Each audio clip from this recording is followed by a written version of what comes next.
Hello student, my name is Vikram, welcomes you to Strive for Progress। Last video में हमारा question था कि हम साउंड को सुनते कैसे हैं। तो यहाँ पे आज हमारा टॉपिक है we hear sound through our ears. हम साउंड सुनते हैं अपने कानों से। The shape of the outer part of the ear is like a funnel.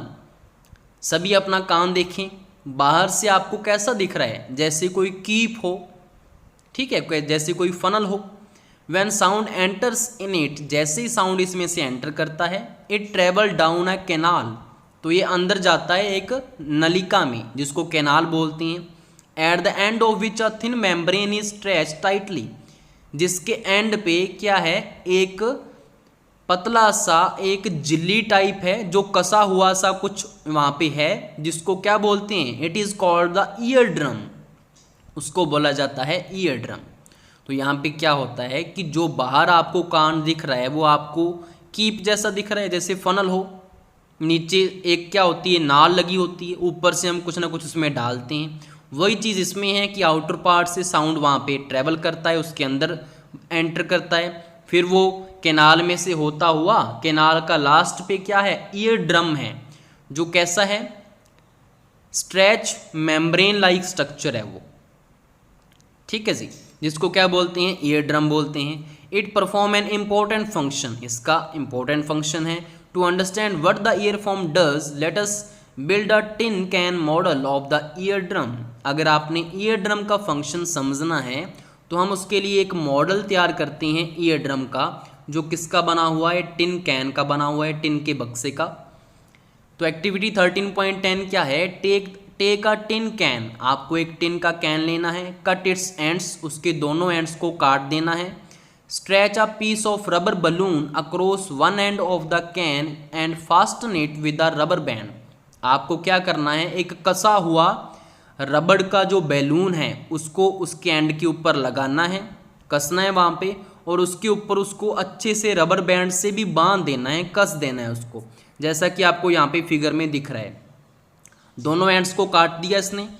उसके एक एंड के ऊपर इसने क्या किया, यहाँ पे इसने एक बैलून को रबड़ से बांधा हुआ है। तो ये देखो अच्छे से मैं आपको दिखा देता हूँ। यहाँ पे ये उसने उसको अच्छे से कस के ऊपर रबर बैंड से उसको बांध दिया। इसके बाद उसने क्या किया, पुट 4 और 5 grains of dry serial on the stretch रबड़। उसके बाद स्ट्रेच रबड़ के ऊपर इसने 4 या 5 दाने रखे अनाज के। Now ask your friend to speak hurray hurray. उसके बाद इसने क्या बोला कि आप अपने फ्रेंड को बोलें कि वहाँ पे हुर्रे हुर्रे बोले। कहाँ पे बोलना है, फ्रॉम द ओपन एंड, नीचे की तरफ। जैसा कि ये उसका फ्रेंड है, नीचे से जो खुला हुआ है वहाँ से वो हुर्रे हुर्रे बोल रहा है। तो उससे हो क्या रहा है, observe what happens to the grain. Grain की तरफ देखें क्या हो रहा है। तो यहाँ पे मैं आपको दिखा देता हूँ ग्रेन। देखो यहाँ पे ये जो सेकंड पिक्चर है, यहाँ पे देखो सभी ग्रेन कैसा हो रहा है, ग्रेन आपको दिख रहा है कि उछल रही हैं। यहाँ पे जब वो हुर्रे हुर्रे बोल रहा है तो वो क्यों उछल रहे हैं वो हमने देखना है इसमें। Why do the grain jump up and down, क्यों वो जंप कर रही हैं अप एंड डाउन, हमें देखना है। तो यहाँ पे क्या हो रहा है कि जैसे ही साउंड नीचे से वेव, साउंड की जो वेव नीचे से उसमें एंटर की, उसने कहाँ पे जाके स्ट्राइक किया, रबड़ बैंड के ऊपर प्रेशर डाला एक प्रकार का। तो वहाँ पे जो प्रेशर डल रहा है उससे जो जो रबड़ बैंड है, वहाँ पे जो हमारा रबर बैलून है, जो रबर बैलून है वो क्या कर रहा है, वहाँ पे वाइब्रेट कर रहा है, ठीक है। तो उसके वाइब्रेट करने से उसके ऊपर जो दाने पड़े हुए हैं अनाज के, वो क्या कर रहे हैं, वो अप डाउन कर रहे हैं, वो जंप कर रहे हैं, वो भी वाइब्रेशन कर रहे हैं साथ साथ, ठीक है। तो ये चीज़ इसमें हो रही है। ऐसे ही हमारा क्या करता है, ईयर ड्रम भी ऐसे ही वर्क करता है। तो ईयर ड्रम में क्या होता है, the ear drum is like a stretch rubber sheet.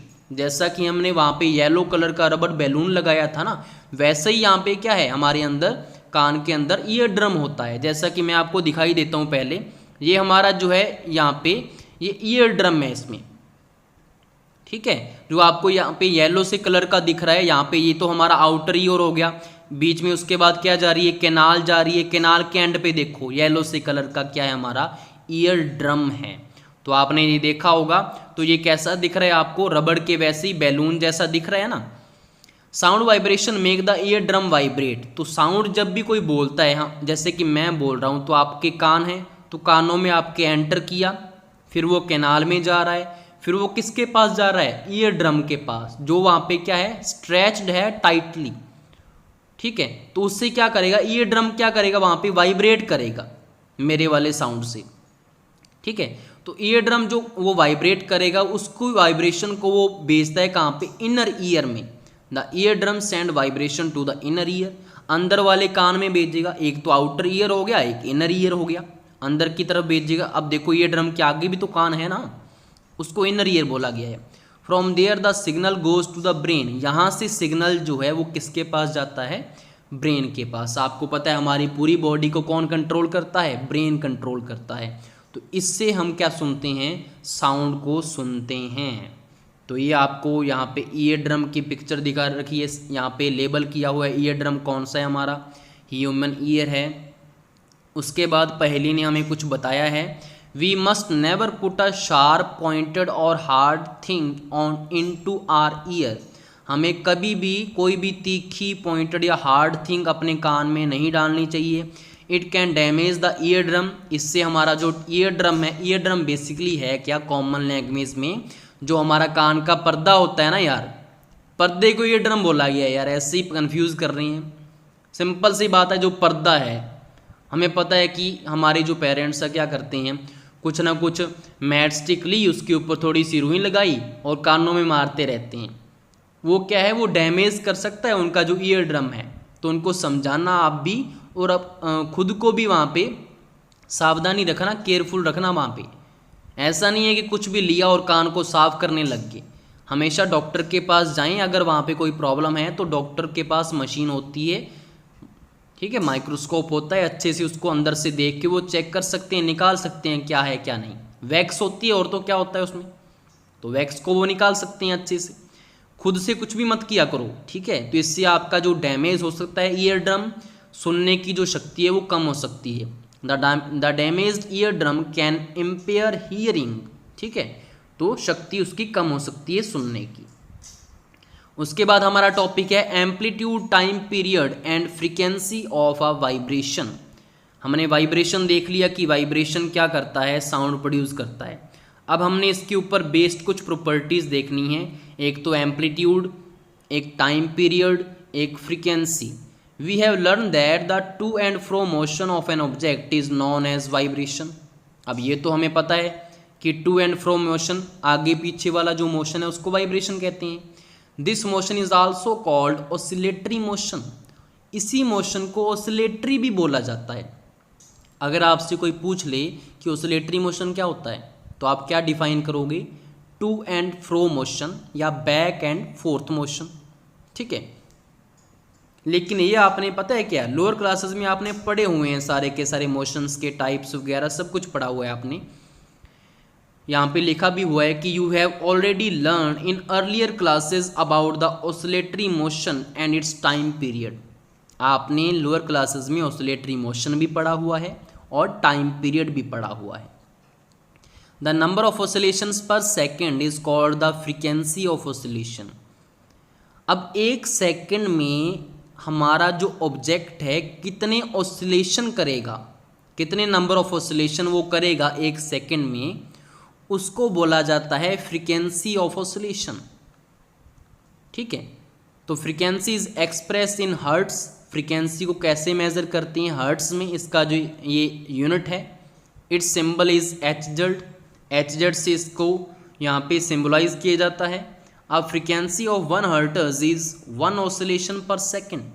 अगर मैं आपको बोल दूं कि फ्रीक्वेंसी 1 हर्ट्ज है, तो उसका मतलब क्या है कि एक सेकंड में कितने ऑसिलेशन हुए हैं, सिर्फ एक ऑसिलेशन हुआ है। If an object oscillate 20 times in 1 second, what would be it's frequency. तो बताओ अब इसका आंसर क्या आएगा, कमेंट बॉक्स में अभी आंसर आना चाहिए। पॉज करो वीडियो को और कमेंट बॉक्स में आंसर कर दो। तो मैं यहाँ पे बता देता हूँ कि अगर 20 टाइम वो कर रहा है 1 सेकेंड में ऑसिलेशन, तो उसकी फ्रीक्वेंसी भी कितनी हो जाएगी, 20 हर्ट्ज। क्योंकि हमने करना क्या है, हमने एक सेकंड में उसके ऑसिलेशन ही तो काउंट करने हैं। जितने ऑसिलेशन होंगे वही उसकी फ्रीक्वेंसी होगी, ठीक है, तो यहाँ पे आंसर आएगा 20 hertz. You can recognise many familiar sound without seeing the object producing them. आपने ये देखा होगा कि आप बहुत सारे साउंड के लिए वो फेमिलियर हैं। कैसे? आपको पता लग जाता है कि आपका ट्रैक्टर आ रहा है, आपकी जीप आ रही है, आपकी कार आ रही है, या ये यहाँ पे ये मदर का साउंड है, ये फादर का साउंड है, ये किसी और का साउंड है। तो आप उसको कैसे उसको फील कर सकते हो, कैसे उसको आप रिकॉग्नाइज कर सकते हो, कैसे आप इसको पहचानते हो बिना ऑब्जेक्ट को देखे? कि अगर आपके सामने वो ऑब्जेक्ट भी नहीं है फिर भी आप पहचान लेते हो कि वहाँ पे कोई कार जा रही है, वहाँ पे कोई बुलेट बाइक जा रहा है। आप देखते हो ना कि आपकी गली में से बहुत दूर होता है बुलेट, आपको पता लग जाता है कि बुलेट आ रहा है अभी दूर से फटफट फटफट करता हुआ, है ना। तो कैसे पता लगता है? बिना देखे हुए। आप कैसे फेमिलियर हैं उस साउंड से? तो यहाँ पे कोई ना कोई चीज़ तो होगी ना। How is it possible? कैसे ये पॉसिबल है? These sounds must be different to enable you to recognise them. अब ये वाले जो साउंड है वो डिफरेंट होते हैं, इसलिए आप इसको रिकॉग्नाइज करते हो। हर जो साउंड है वो डिफरेंट है। बुलेट बाइक जो है उसका साउंड अलग है, पल्सर बाइक है उसका साउंड अलग है, ट्रैक्टर है उसका साउंड अलग है, कार है उसका साउंड अलग है, सभी का साउंड अलग होता है। तो आप इसको पहचान लेते हो। Have you ever thought what factor make them different? क्या आपने कभी सोचा कि कौन सा फैक्टर इसको डिफरेंट करता है, अलग अलग कैसे करता है, जैसे हम उसको पहचान सकें? ताकि amplitude and frequency are two important properties of any sound. किसी भी साउंड की दो इम्पॉर्टेंट प्रॉपर्टीज़ होती हैं, एक एम्पलीट्यूड होता है, एक फ्रीक्वेंसी होती है। फ्रीक्वेंसी तो हमने देख लिया क्या होता है, एम्पलीट्यूड भी देख लेते हैं क्या है। Can we differentiate sound on the basis of their amplitude and frequencies? यही हमारे आगे वाले टॉपिक्स होंगे। नेक्स्ट टॉपिक है हमारा loudness and pitch. Loudness and pitch क्या होता है? इसके लिए एक्टिविटीज़ देखो 13.11। Take a metallic tumbler and a tablespoon. आपको एक मेटल का गिलास लेना है और एक आपने टेबल स्पून लेना है। Strike the tablespoon gently at the brim of the tumbler. आपको क्या करना है? धीरे से टेबल स्पून को स्ट्राइक करना है। कहाँ पे? गिलास के किनारे के ऊपर, ठीक है, जैसे कि आपको फिगर में दिख रहा है। उसके बाद आपको क्या करना है? Here the sound produce. अब आपको पता है, अब आप उसके ऊपर मारोगे तो साउंड तो प्रोड्यूस होगा ही, तो उसको सुनो अच्छे से। Now bang the spoon on the tumbler and hear the sound produce again. अब आपने क्या करना है? उसको जोर से मारना है उसके किनारे के ऊपर और दोबारा साउंड को सुनना है। Is the sound louder when the tumbler is struck harder? क्या उसको जोर से मारने से आपको साउंड ऊंचा सुनाई दिया? यस, अगर आप उसको जोर से मारेंगे तो साउंड तो ऊंचा ही आएगा ना। Now suspend a small thermocol ball touching the rim of the tumbler. अब आपने क्या करना है? आपने एक थर्मोकोल बॉल को लटकाना है उसके ऊपरी किनारे से बांधकर, गिलास के साथ लटका देना है। Vibrate the tumbler by striking it. आपने उसको स्ट्राइक करना है, किसको? गिलास को, और उसको वाइब्रेशन लेके आना है उसमें। See how far the ball is displace. अब आपको पता है थर्मोकोल की बॉल है बिल्कुल हल्की सी, अगर गिलास वहाँ पे वाइब्रेट कर रहा है तो उसके साथ क्या लगा हुआ है? बॉल उसके किनारे के साथ, तो वो भी क्या करेगी? डिस्प्लेस करेगी ना वाइब्रेशन के साथ। The displacement of the ball is a measure of the amplitude of vibration of the tumbler. अब जितनी वो डिस्प्लेसमेंट करेगी बॉल, उसके साथ से लेकर जितना दूर जाएगी ना गिलास से, वही क्या होगा? उसका एम्पलीट्यूड होगा वाइब्रेशन का। समझ में आ गया एम्पलीट्यूड क्या है? वाइब्रेशन से कोई ऑब्जेक्ट कितना वहाँ पे डिस्प्लेसमेंट होगी, उसमें कितना डिस्प्लेस होगा, वही उसकी क्या है? एम्पलीट्यूड है। Clear? Now strike the tumbler gently and then with some force. अब पहले आपको यहाँ पे धीमे से उसको स्ट्राइक करना है टम्बलर को, फिर ज़्यादा फोर्स लगा के करना है। Compare the amplitude of vibration of the tumbler in the two cases. दोनों केसेस में आपको कंपेयर करना है किसको? एम्पलीट्यूड को। और एम्पलीट्यूड कैसे पता लगेगा? बॉल कितनी डिस्प्लेस हुई है। आप देखेंगे जब आपने धीमे से मारा तो जो बॉल है वो कम डिस्प्लेस होगी, तो उसका वो एम्पलीट्यूड हो गया। आपने जोर से मारा तो जो थर्मोकोल की बॉल है वो ज़्यादा डिस्प्लेस हो जाएगी, तो वो उसका एम्पलीट्यूड हो गया। तो दोनों में कंपेयर करोगे तो मुझे बताओ किसका ज़्यादा होगा। जब हमने उसको जोर से मारा तभी उसमें ही तो ज़्यादा आएगा ना। In which case is the amplitude larger, दूसरे केस में क्या होगा, लार्जर होगा। नेक्स्ट है loudness of sound is proportional to the square of the amplitude of the vibration producing the sound.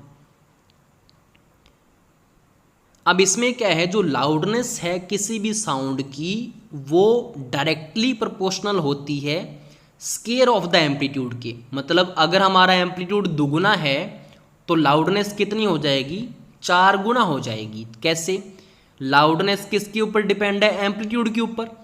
अगर हमारा एम्पलीट्यूड दुगना तो हमारा लाउडनेस क्या है, स्केयर ऑफ द एम्पलीट्यूड है ना। तो 2 का अगर मैं स्केयर करूंगा तो कितना आएगा, 4 आएगा। आपको पता है 2 का स्केयर किया तो 4 आएगा, ठीक है। The loudness increase by factor of 4। The loudness is express in a unit called decibel. अब जैसे फ्रीक्वेंसी का यूनिट क्या होता है, हर्ट्ज होता है, हमने ऊपर पढ़ा। तो लाउडनेस जो है उसका यूनिट क्या होता है, डेसिबल होता है, डीबी से इसको लिखते हैं। The following table give some idea of the loudness of sound coming from various sources. Various sources से हमें जो जो साउंड आते हैं उसका कुछ आइडिया यहाँ पे आपको मिल जाएगा। सबसे पहले है नॉर्मल ब्रीथिंग, कि हम सिंपली अगर हम सांस ले रहे हैं तो उसका साउंड कितना होता है, लाउडनेस उसकी कितनी होगी, तो 10 डेसिबल होगी। सॉफ्ट विस्पर, कि अगर हम फुसफुसा रहे हैं, किसी के कान में कुछ बोल रहे हैं तो वहाँ पे 30 डेसिबल होगी लाउडनेस। नॉर्मल कन्वर्सेशन, अगर हम सिंपली किसी से बातचीत कर रहे हैं, जैसे मैं आपसे बातचीत कर रहा हूँ, आप तो नहीं बोल रहे, चलो कोई बात नहीं, गुस्सा तो मैं हूँ आपसे, आप नहीं बोलते मेरे साथ, ठीक है। तो यहाँ पे हमारा 60 जो है डेसिबल, 60 डेसिबल इसका साउंड है। बिजी ट्रैफिक, अगर कहीं पे जैसे कि बड़े शहरों में बिजी ट्रैफिक होते हैं तो वहाँ पे लाउडनेस कितनी होती है, 70 डेसिबल होती है। एवरेज फैक्ट्री, तो वहाँ पे 80 डेसिबल होगी फैक्ट्री का जो साउंड है उसकी लाउडनेस। अब 80 decibel the noise becomes physically painful. अगर 80 डेसिबल से लाउडनेस ऊपर हो जाए तो हमारे वहाँ पे वो पेन होने लग जाता है, हमारे कानों में दर्द होता है, चुभने लगती है वो आवाज़, वो एक नॉइस बन जाता है बहुत ही ज़्यादा। The loudness of sound depends on it's amplitude. तो हमने ये देख लिया कि जो लाउडनेस है वो किसके ऊपर डिपेंड करती है, एम्पलीट्यूड के ऊपर। When the amplitude of vibration is large the sound produces loud. तो मैं बोल सकता हूँ कि अगर किसी भी ऑब्जेक्ट का एम्पलीट्यूड ज़्यादा है तो उसका लाउडनेस भी क्या होगी, ज़्यादा होगी, वो साउंड लाउड होगा। When the amplitude is small the sound produces feeble. और अगर उसका एम्पलीट्यूड कम है तो जो साउंड होगा वो मंद होगा, कम होगा, फीबल होगा, मतलब लाउडनेस कम होगी उसकी, ठीक है। तो ये इसका हो गया एम्पलीट्यूड और लाउडनेस का हमारा कंप्लीट। नेक्स्ट हमारा टॉपिक है यहाँ पे फ्रीक्वेंसी और पिच क्या है, इन दोनों में क्या रिलेशन होता है हम देखेंगे। Compare the sound of a baby with that of an adult. आपने अगर किसी के घर पे अगर कोई छोटा बच्चा है उसका साउंड आप अपने फादर से या अपने बड़े भाई से जो 18 के ऊपर हो उसके साथ कंपेयर करके देखना, दोनों के साउंड में कितना डिफरेंस है। Is there any difference, yes आप बोलेंगे, येस डिफरेंस है। Even if two sounds are equally loud they differ in some way. अगर वो एक जैसा ऊंचा बोल लें, उतनी आवाज़ से बच्चा बोले, उतनी ही आवाज़ से अगर वो बोले अडल्ट, फिर भी उनमें क्या होता है, डिफरेंस होता है। लेट अस सी हाउ, देखते हैं कैसे। I wonder why my voice is different from that of my teacher. तो बूझो जो है वो वंडर है कि मेरी जो आवाज़ है मेरी टीचर से अलग क्यों है, ठीक है। तो उसका हमारा यहाँ पे क्या आंसर होगा, यहाँ पे फ्रीक्वेंसी की वजह से। फ्रीक्वेंसी इसमें रीज़न है। The frequency determine the shrillness और पिच ऑफ अ साउंड। जो फ्रीक्वेंसी है वो यहाँ पे साउंड की पिच क्या है, श्रिलनेस क्या है, उसके बारे में हमें बताती है, उसको डिटरमाइन करती है। If the frequency of vibration is higher we say that the sound is shrill. Shrill क्या होता है पता है ना, श्रिल होता है तीखा, कि हमारा साउंड तीखा है, तीक्ष्ण है, उसको श्रिल बोलते हैं, ठीक है। जैसे कि लड़कियों की आवाज़ होती है ना, श्रिल होती है, लड़कियों की आवाज़ तीखी सी होती है। जो यहाँ पे लड़के होते हैं उनकी आवाज़ भारी होती है। तो तीखी किसकी है, लड़कियों की। तो हम क्या बोलेंगे, ज़्यादा श्रिल साउंड किसका है, वो मेंस का, गर्ल्स का। तो इसने क्या बोला है, if the frequency of vibration is higher we say that the sound is shrill. अगर किसी भी साउंड की फ्रीक्वेंसी ज़्यादा होगी ना तो वहाँ पे जो उसका साउंड है वो भी श्रिल होगा, उसकी पिच हाई होगी।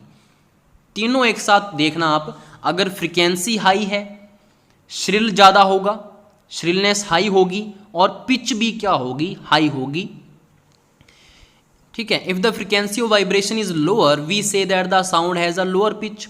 अगर उसकी फ्रीक्वेंसी कम है तो हम क्या बोलेंगे कि वो उसकी जो पिच है वो क्या है, कम है, तो उसकी श्रिलनेस भी क्या होगी, कम होगी। For example a drum vibrate with a low frequency. आपको पता है कि ड्रम जो होता है ना, आपको पता है ड्रम क्या होता है, लाउडनेस उसकी ज़्यादा होती है लेकिन उसकी फ्रीक्वेंसी क्या होती है, कम। हमेशा ध्यान रखना, अगर कोई भी ऑब्जेक्ट लाउड होगा ना तो उसकी हमेशा फ्रीक्वेंसी कम होगी, सिंपल सी बात है। और अगर फ्रीक्वेंसी कम है तो उसकी पिच भी क्या होगी, कम होगी।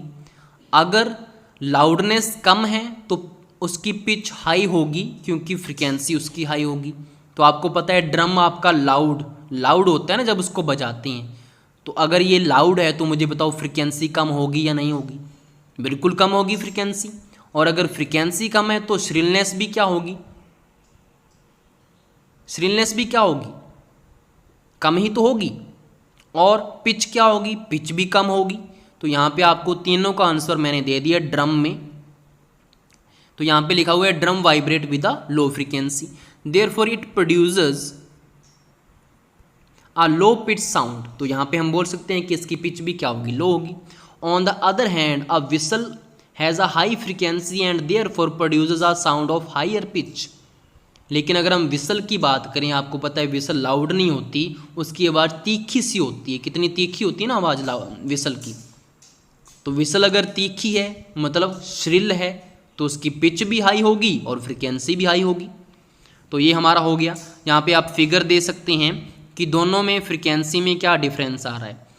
जो यहाँ पे पैटर्न बना हुआ है ना, ये फ्रीक्वेंसी का पैटर्न बना हुआ है। यहाँ पे ड्रम के ऊपर जो बना हुआ है, यहाँ पे देखो फ्रीक्वेंसी क्या है, कम है, गैप ज़्यादा है इसमें, इस साउंड में। यहाँ पे देखो गैप कम है, फ्रीक्वेंसी ज़्यादा है। तो ये विसल है, ऊपर ड्रम है, तो ये आपको दिख गया होगा। उसके बाद है हमारा a bird make a high pitch sound whereas a lion make a low pitch roar. अब सिंपल सी बात है, आपको पता है बर्ड और लायन की अगर बात करूँ मैं तो किसकी आवाज़ लाउड होगी, आप कहेंगे लॉयन की। वेरी गुड, लॉयन की जो साउंड होती है वो लाउड होती है, और बर्ड की क्या होती है, सॉफ्ट होती है, मंद होती है, फीबल होती है। अब हमने क्या पढ़ा है कि जहाँ पे लाउडनेस ज़्यादा होती है वहाँ पे फ्रीक्वेंसी कम होती है। अब फ्रीक्वेंसी अगर कम होगी तो वो उसकी श्रिलनेस भी कम होगी, और अगर वो तीखी कम है मतलब उसकी पिच भी क्या होगी, कम होगी। तो आप क्या बोलेंगे कि जो लॉयन है उसकी जो पिच है वो क्या होगी, कम होगी, और बर्ड की पिच क्या होगी, हाई होगी, क्योंकि बर्ड का साउंड क्या होता है, तीखा होता है, श्रिल होता है। समझ में आ गया। हाउएवर यहाँ पे हो गया the roar of a lion is very loud while the sound of the bird is quite feeble. ये हमने पढ़ लिया। Every day you hear the voices of children and adults, do you find any difference in their voices. तो हम देखते हैं difference होता है चिल्ड्रन और अडल्ट की आवाज़ में। Can you say that the frequency of the voice of a child is higher than that of an adult. इससे हम ये बोल सकते हैं कि हमें पता है कि बच्चों की जो आवाज़ होती है ना वो तीखी होती है, और जो अडल्ट होते हैं वो उनकी आवाज़ भारी होती है। तो हम क्या बोलेंगे कि जो लाउडनेस है वो तो किसकी ज़्यादा है, अडल्ट की, लेकिन फ्रीक्वेंसी या पिच किसकी ज़्यादा होगी, बच्चे की, क्योंकि बच्चे की जो साउंड है वो तीखी होती है, श्रिल होती है। तो ये आपको समझ में आ गया होगा। Usually the voice of a woman has a higher frequency. Women की आवाज़ हमने पढ़ लिया पहले ही इसको कि उनकी क्या होगी, हाई पिच होगी, क्योंकि उनकी फ्रीक्वेंसी ज़्यादा होती है। Is shriller than that of a man, man से ज़्यादा ये श्रिल होती है। इसके मैं कुछ और एग्जांपल भी दूं। अगर आप एक बुलेट की बात करें, बुलेट बाइक जो है, और अगर किसी और की बात करें दूसरे बाइक जो है जैसे पल्सर है या CD डिलक्स है, इन दोनों में अगर मैं कंपेयर करके बताऊं तो आपको पता है कि बुलेट जो है उसकी साउंड लाउड होती है ना, और पल्सर की साउंड आपको सुनाई भी नहीं देती, कब आपके पास में से निकल गया पता ही नहीं चलता, इतनी सॉफ्ट उसकी आवाज़ होती है, फीबल होती है। तो वहाँ पे अगर आपसे मैं पूछूं तो पिच किसकी ज़्यादा होगी, तो वहाँ पे पिच होगी किसकी ज़्यादा? जल्दी से कमेंट बॉक्स में लिख दें। मैं यहाँ पे आपको आंसर दे रहा हूँ कि पिच ज़्यादा होगी हमारी पल्सर की। क्यों? क्योंकि तीखा साउंड किसका होता है? पल्सर का, लेकिन लाउड किसका होता है? बुलेट का। तो लाउडनेस अगर ज़्यादा होगी तो फ्रीक्वेंसी कम, तो पिच भी कम होगी बाइक किसकी? बुलेट बाइक की। क्लियर? तो आपको ये टॉपिक अच्छे से समझ में आ गया होगा। Thank you.